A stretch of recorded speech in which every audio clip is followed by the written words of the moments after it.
Purifying civil جیا ہمارے channel کو subscribe کریں۔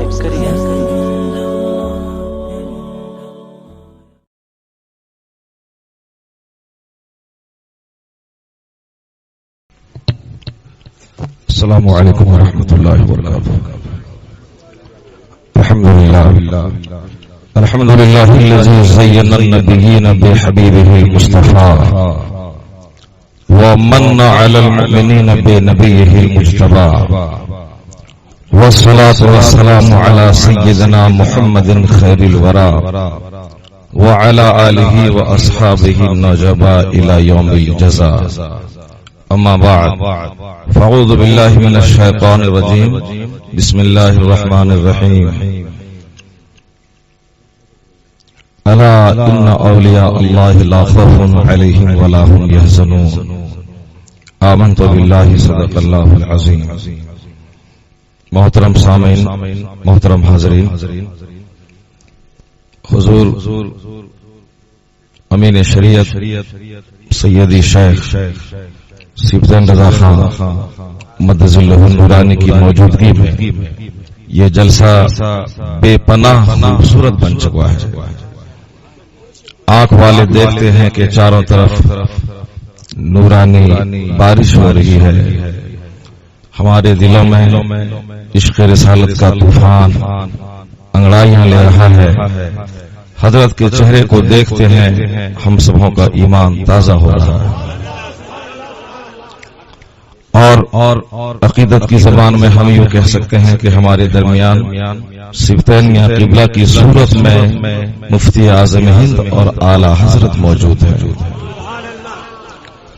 اس لیے کہ جن کی رگوں میں امام اہل سنت کے خانوادے کا خون دوڑ رہا ہو، جن کا چہرہ مہرہ مفتی اعظم ہند کی عکاسی پیش کر رہا ہو، جن کا تقوی دیکھ کر سرکار اعلی حضرت کی یاد تازہ ہو جاتی ہو، جن کے بولنے کا انداز اور عام لوگوں سے ملنے کا انداز دیکھ کر ایسا لگتا ہے کہ مفتی اعظم ہند کا اخلاق کی جھلک دکھائی پڑتی ہو۔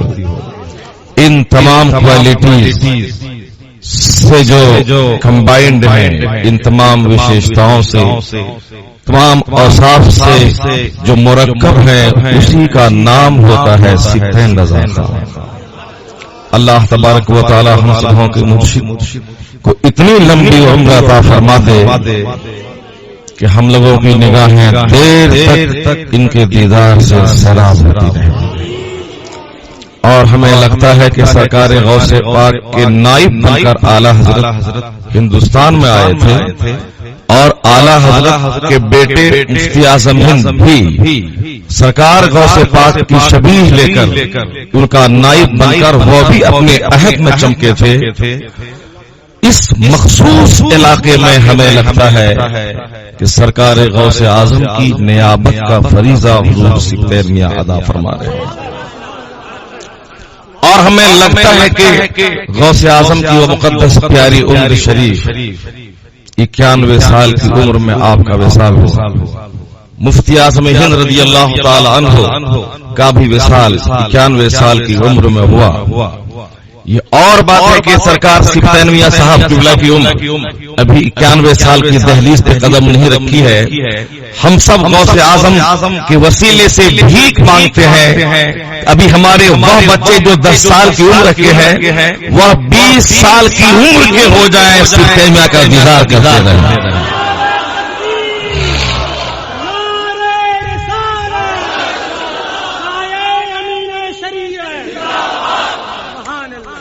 میرے بھائی، میں تقریر کیا کروں آپ کے سامنے، حضرت کے سامنے بولتے ہوئے مجھے بڑا عجیب سا لگ رہا ہے، لیکن کل مکمل ایک گفتگو سرکار اعلی حضرت کی شخصیت پہ ہوئی، اور حضرت نے اسے توجہ سے سماعت کیا۔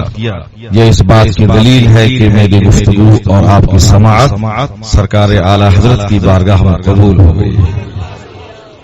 میرے دوست، سچی محبت یہ نہیں ہے کہ آپ جھوم کے نعرہ لگائیں، یہ سب ایک ٹیمپرری ریلیکسیشن کا ذریعہ ہے.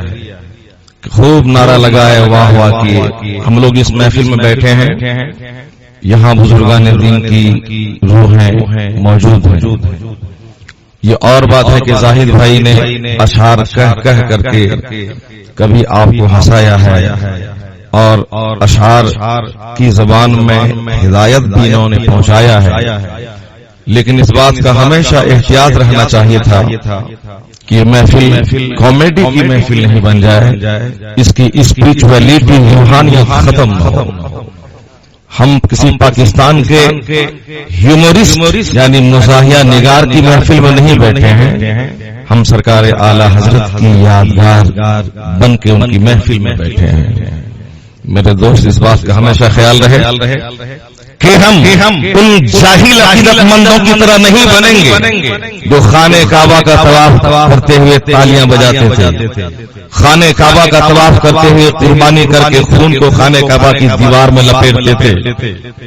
اس کا آغاز وہیں سے ہوا تھا جہاں سنجیدگی ختم ہوتی ہے اور پھر سوچ اور فکر کے دروازے بند ہوتے جاتے ہیں اور ہنسی ٹھٹے کا ماحول جہاں تیار ہو جاتا ہے وہیں سے اس طرح کی جہالت پیدا ہوتی ہے کہ بزرگوں کے نام آنے سے آنکھ میں آنسو کے قطرے کل تک آتے تھے اور آپ سے چہرے پہ ہنسی اور مسکراہٹ آتی ہے. کس کو سنایا جائے درد؟ سرکار اعلی حضرت کے سامنے جب ان کے پیر و مرشد سیدی آل رسول کا نام آتا تھا اعلی حضرت کی آنکھیں بھیگ جاتی تھی. جب سیدی آل رسول علیہ رحمہ کے سامنے سیدی احمد رضا خان فاضل بریلوی کا تذکرہ چھڑتا تھا تو پورا مجمع عشق رسالت کی خوشبو محسوس کرتے ہوئے سیدی آل رسول کی زبان سے وہ جملے کو چن کے رکھتا تھا کہ کل تک میں اسی فکر میں مبتلا تھا کہ اگر مجھ سے قیامت میں خدا پوچھا میں کیا جواب دوں گا. لیکن آج جواب میرے پاس آ گیا ہے کہ اگر میرے رب نے مجھ سے پوچھا کہ تو کیا لایا ہے میں کہہ دوں گا میرے رب نے احمد رضا کو لایا ہو. سیدی اعلی حضرت کو کون جانے جن کے پیر کو ان کی شخصیت پہ اتنا فخر تھا کہ قیامت میں اللہ کے حضور تحفہ لانے کے لیے وہ احمد رضا کو لے کے جا رہے ہیں. جب مرید اتنا باکمال ہے پیر کتنا باکمال ہوگا اور جن کے کمال کو تسلیم ان کے پیر کر رہے ہوں اس مرید کا عالم کیا ہوگا. ہم لوگ صفتین میاں کرتے ہیں لیکن سچی محبت تو یہ ہے جو سرکار صفتین میاں کی ہدایت پر عمل کرتا ہو. سچی عقیدت یہی ہے جنہوں نے جو انسٹرکشن دیا ہے، جو گائیڈ لائنز دیا ہے. وہ گائیڈ لائنز کیا ہے؟ گائیڈ لائنز یہ ہے کہ جھوٹ، غیبت، چغلخوری، ریا، مکر، فریب، دغا ان تمام برائیوں سے بچیں گے. آپ نے کانٹریکٹ کیا ہے ان سے، معاہدہ کیا ہے کہ ہم ان تمام برائیوں سے بچیں گے. نمازیں چھوڑ کے کوئی جب مفتی اعظم ہند کی بارگاہ میں آ کے ہاتھ چومتا تھا یہ ان کی کرامت کا ظہور کبھی کبھی ہوتا تھا کہ ہاتھ کھینچ کے کہتے تھے پہلے آپ جا کے نماز پڑھیے پھر اس کے بعد آپ ہاتھ چومیں گے. یہ سچی محبت ہے اور سچا عشق رسول یہی ہے کہ آدمی نبی کونین کی چوکھٹ پہ سب کچھ تج دے اور عشق رسالت کے پیکر میں اتباع سنت نبوی کا وہ مجسمہ بن جائے کہ دیکھنے والا دیکھے یہ کسی اسٹالن اور گاندھی کا پیروکار نہیں، یہ مصطفیٰ کا غلام جا رہا. آج جب میں دیکھتا ہوں کالج یونیورسٹی کے پروفیسر اور وہاں کے اسٹوڈینٹس کو کہ کل تک مسلم فیملی میں جو پیدا ہوا تھا آج وہ کرسچن بننے پہ فخر محسوس کر رہا ہے اور کرسچینٹی کو بڑے شوق سے پاتا ہے. یہ جہالت لٹریسی کی وجہ سے میرے بزرگوں نے کہا ہے کہ 3 دن تک اگر کوئی عالم دین کتاب کا مطالعہ چھوڑ دے تو اس کا دل مر جاتا ہے. وہ عالم جو 12 سال تک چٹائی پہ بیٹھ کے کتابوں کو پڑھ کے عالم بنے ہیں وہ بھی اگر کتابوں کا مطالعہ 3 دن تک چھوڑ دیں ان کا بھی دل مرنے لگتا ہے. اور جو زندگی میں کبھی کتابوں کا منہ نہیں دیکھا ہے ان کے دل کے مرنے کا عالم کیا ہوگا. اور یہی مرنے کی پہچان ہے کہ جن کے نام لینے کے بعد آنکھ میں آنسو کا قطرہ آنا چاہیے، ٹھٹا بازی ہوتی ہے. یہی دل کے مرنے کی پہچان ہے کہ بزرگوں کا نام جن کو تحریک پیدا کر دے، جن کو کھینچ کے مسجد کی طرف لے جائے اور تمام ناچ گانے بجانوں کی محفل سے سچی توبہ کرنے کی توفیق جن کو دے دے اور وہ ان راہوں پہ نہ چل کے ابھی وقتی طور کے لیے خوب واہ واہی ہوئی، پھر وہی ناچ، وہی گانا، وہی جھوٹ، وہی غیبت، وہی بغاوت رسول کا پتلا بننا، یہ اس بات کی دلیل ہے کہ مر چکا ہے.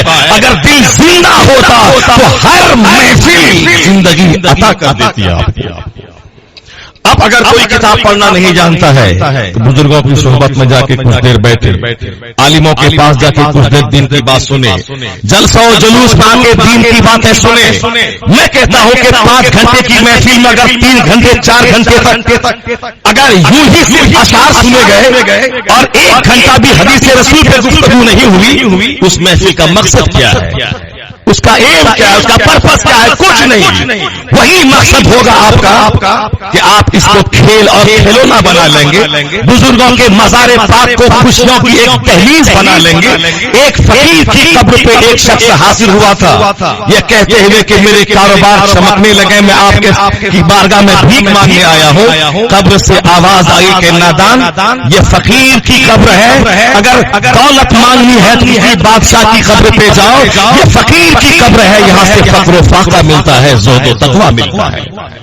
لیکن آج 10 لاکھ لوگ اجمیر جاتے ہیں. کتنے لوگ ہیں جو غریب نواز کے روزے پہ حاضری دے کے وہاں مدینہ پاک کی حاضری مانگتا ہوں، تقویٰ و پرہیزگاری کی بھیک مانگتا ہوں، 5 وقت نماز کی پابندی کی بھیک مانگتا ہوں. لوگ مجھ سے کہتے ہیں مولانا صاحب سنیت بڑھ رہی ہے. میں کہتا ہوں کیا بڑھے گی؟ کہتے ہیں 10 لاکھ اجمیر آ گئے. میں کہتا ہوں 10 لاکھ میں 9 لاکھ سے زائد لوگ تو اس لیے پہنچے تھے کہ الیکشن میں میری جیت ہو جائے، میں ایک مارکیٹنگ کمپلیکس خرید لوں، میں ایک گاڑی خرید لوں. یعنی دنیا کی بھیک مانگنے یہ لوگ وہاں پہنچے تھے. غریب نواز نے اپنا ملک چھوڑا تھا اس لیے نہیں کہ لوگوں کے تک میں دنیا بٹورنے کا طریقہ لوگوں کو سکھاؤں، نہیں، وہ ایران کی سرزمین کو تیاگ کر سمرقند، بخارا، بغداد، مدینہ، مکہ، ان تمام علاقوں کی خاک چھانتے ہوئے کئی سال تک پیر و مرشد کا بستر دھوتے ہوئے وہ ہندوستان آئے تھے تاکہ لوگوں تک میں مصطفیٰ کا پیغام پہنچا دوں. آج ان کی قبر کو دنیا کی مرادیں مانگنے کا ذریعہ بنا لیا گیا ہے. یہی وجہ ہے کہ مسجد ہم بناتے ہیں، قبضہ وہاں بھی کرتا ہے. مدرسہ ہم بناتے ہیں، قبضہ وہاں بھی کرتا ہے. وہ صرف وقتی طور پر مزہ لینے کی بات ہے کہ مسلح مسجد ان کی ہے، مسلح رضا کا ہے، یہ وقتی طور پر بات بنانے کی بات ہے. لیکن اوقاف کی زمین جو ہمارے سنی آبا و اجداد نے کئی 100 ایکڑ زمین سنیت کے نام پہ وقف کیا تھا، آج قبضہ وہابیوں کا ہے. شیخ عبدالحق محدث دہلوی رحمۃ اللہ علیہ کی درگاہ دہلی میں جو ہندوستان کے امام المحدثین ہیں، ان کی درگاہ کی مسجد میں امام کی بندی ہے. بے شمار خانقاہ ہے آج دہلی کی سرزمین میں اور اطراف اور مسافات میں ہے. مسجد سنی نے تعمیر کی اور امامت دیوبندی کر رہا ہے. مدرسہ میرے سنی باپ داداؤں نے بنایا اور اس پہ قبضہ آج وہابیوں اور دیوبندیوں کا ہے. اس لیے قبضہ ہے کہ قوت فکر و عمل پہلے فنا ہوتی ہے جب کسی قوم کی قسمت پہ زوال آتا ہے. جب آدمی کو زوال ہونا ہوتا ہے، زوال پذیر ہونا ہوتا ہے، وہ آدمی سیدھی راہ کنسٹرکٹیو وے چھوڑ کے ڈسٹرکٹیو وے پہ چلتا ہے. میں کہتا ہوں آج میرا نوجوان کیوں نعت شریف سنتا رہا اور تقریر کے وقت میں چلتا بنا؟ کیوں آج میرا بچہ قوالی سنتا رہا اور جب حدیث رسول پڑھی جا رہی ہے وہ بھاگ رہا ہے؟ ایسا کیوں ہوتا ہے؟ ماحول ہم نے ایسا کیوں پیدا کیا؟ ہم نے سچویشن ایسا کیوں کریٹ کیا؟ میں آپ سے کہنا چاہتا ہوں جواب دینا ہوگا. کل میں نے ایک جگہ تقریر کی تھی کچھ دن پہلے کہ سنیوں کی مسجدیں قبضہ وہابی کر رہے ہیں، تو ایک مقرر صاحب میرے بات کھڑے ہوئے کہنے لگے مولانا شہریار صاحب نے جو بات کہی ان کو وہ جانتے نہیں کہ قیامت قریب آنے والی ہے اور پھر گمراہی پھیلے گی. یعنی قیامت قریب آنے والی ہے، گمراہی پھیلے گی، اس لیے وہاں بھی دیوبندی مسجدوں کو قبضہ کر رہے ہیں. اتنا کہہ کے اپنی کاہلی پہ پردہ ڈالنے کی کوشش انہوں نے کی ہے، اپنی سستی پہ. جب کبھی طوفان آتا تھا تو سرکار مسجد نبی میں جاتے اور وہاں جانے کے بعد نماز پڑھنے لگتے، کہتے کہ شاید قیامت نہ آنے والی ہے. صحابہ کرام کہتے کہ اب شاید قیامت قریب آ گئی ہے. قیامت قریب ہے یہ صحابہ کو بھی معلوم تھا. اگر قرب قیامت کی بات کہہ کے وہ اگر دامن سمیٹ کر مسجدوں میں جمع ہو جاتے تو پھر ایران کی سرزمین پہ ایمان لے کے کون پہنچتا؟ ہندوستان کی سرزمین پہ محمد ابن قاسم بن کے کون آتا؟ طارق ابن زیاد بن کے اسپین کی سرزمین میں کون جاتا؟ انہیں معلوم تھا قیامت کو جب آنا ہے آ جائے، مگر میں مصطفیٰ کے دین کا کام کرتا رہوں گا یہاں تک کہ میری موت ہو جائے. صرف اپنی سستی اور کاہلی پہ پردہ ڈالنے کے کہ گمراہی پھیلے گی، وہاں بھی بڑھیں گے، یہ بات وہ بڑھیں گے. اپنی محنت، آپ محنت کرو، قیامت 1 منٹ کے بعد ہی آ جائے گی، اس کی پرواہ نہیں. یہ ہماری محنتوں کی کمی ہے جس کی وجہ سے حالات بد سے بدتر ہوتے چلے جا رہے ہیں. سنیوں کے درمیان انتشار پیدا ہوتا چلا جا رہا ہے، اور پھر اپنے ہی سنی یہ کہتے ہوئے نظر آتے ہیں کہ وہاں بھی لوگ خوب نماز پڑھتے ہیں، ہمارے لوگ نماز نہیں پڑھتے ہیں. ان کی مسجدوں میں بھی ہے، میرے یہاں نہیں ہے. تو ارے تو نماز پڑھتا کیوں نہیں ہے؟ تعریف کرتا کیوں ہے دیوبندی کی؟ اذا مدح الفاسق غضب الرب واہتز له العرش، یعنی حدیث میں آیا ہے جب کسی فاسق کی تعریف کی جاتی ہے تو اللہ کا عرش ہلنے لگتا ہے اور اللہ غضب فرماتا ہے. اس سے بڑا فاسق کون ہوگا جس نے نبی کے علم کو جانور، چوپایا، مجنون، بہائم سے تشبیہ دیا؟ اس سے بڑا فاسق اور بدعقیدہ اور اس سے بڑا جری منافق مرتد کون ہوگا جس نے شیطان کے علم کی وسعت کو تسلیم کیا اور نبی کونین کی وسعت علم کو چیلنج کیا؟ اس سے بڑا فاسق اور بدعقیدہ کون ہوگا جس نے نبی کونین کی ذات کو چودھری کہا؟ ایک سماج کا جس طرح چودھری ہوتا ہے وہی نبی اپنی امت کے چودھری کی حیثیت رکھتے ہیں. تو ان جیسے بدعقیدوں کی تعریف آج آپ نہیں بلکہ مخصوص لوگ جو آپ کے رہبر ہیں وہ بھی کرتے ہیں. وہ کا اخلاق بڑا عمدہ ہے. میں ان کے مدرسے میں گیا، وہ دوڑتے ہوئے چلا آیا، استقبال کیا اور فوری بیٹھنے کے کرسی دی اور چائے اور پان پیش کیا. یعنی وہابیوں کے اخلاق کی تعریف آج سنی کرتے ہیں، وہابیوں کی نماز کی تعریف آج سنی کرتے ہیں. اس لیے اسی ڈھیل ڈھال کی وجہ سے آج سنی فیملی کی لڑکی وہابی مالدار کے بیٹوں کے پاس جا رہی ہے. اسی ڈھیل کی وجہ سے چلو یہ سب جھگڑا مولویوں کا ہے، لاکا کھاتا پیتا ہے، اس کے یہاں بیٹی بھی آ دیں گے، بیٹی سکھ چین میں رہے. یہ ساری باتیں جہالت و لا علمی اور ہنسی کھیل کی وجہ سے پیدا ہو رہی ہے. اور یہ تو سنیت کی بات، اور جہاں تک اسلام کی بات ہے جو بچے ہمارے اسکول اور کالج میں پڑھتے ہیں وہ نہیں جانتے ہیں اسلام کی ریئلٹی کیا چیز ہے. A little knowledge of science makes a man straight, but a deep knowledge of science یعنی سائنس کا تھوڑا علم آدمی کو گمراہ کر دیتا ہے اور سائنس کا گہرا علم آدمی کو اللہ سے قریب کر دیتا ہے. آج ہمارے بچے چھچلے قسم کے وہ گریجویٹ بن جاتے ہیں، MA کر لیتے ہیں، لیکن ان کو اسلام سے واقفیت نہ ہونے کی وجہ سے وہ کرسچینٹی کو اچھا سمجھتے ہیں اور اسلام کے بعض احکام پہ ڈاؤٹ اور سسپیشن کر کے خود ایمان کی رسی سے وہ نکل جاتے ہیں، ان کو احساس تک نہیں ہوتا. میں آپ کو یاد دلاؤں کہ علم جب بڑھتا ہے، صحبت اچھے لوگوں کی جب مل جاتی ہے اور مطالعے کا شوق پیدا ہوتا ہے تو پھر آپ جان جائیں وہ یہی کہتا ہے کہ اسلام سے بہتر کوئی مذہب نہیں، سنیت سے بہتر کوئی مسلک نہیں. وہی اعلیٰ حضرت کی زبان میں یہی بولنے پر مجبور ہو جائے گا. انہیں جانا، انہیں مانا، نہ رکھا غیر سے کام، للہ الحمد میں دنیا سے مسلمان لے. امریکہ کے سرزمین میں ایک صاحب سر پہ پگڑی، چہرے پہ داڑھی، لمبا جبہ، ہاتھ میں سنت کے مطابق لاٹھی لے کر پیدل مارچ کرتے ہوئے جا رہے تھے. پاکستان کے ایک صاحب نے کہا کہ یہ واشنگٹن ڈی سی میں یہ ملنگ بابا کہاں سے آ گئے ہیں؟ تو اس کے دوست نے کہا کہ یہ ملنگ بابا نہیں ہے،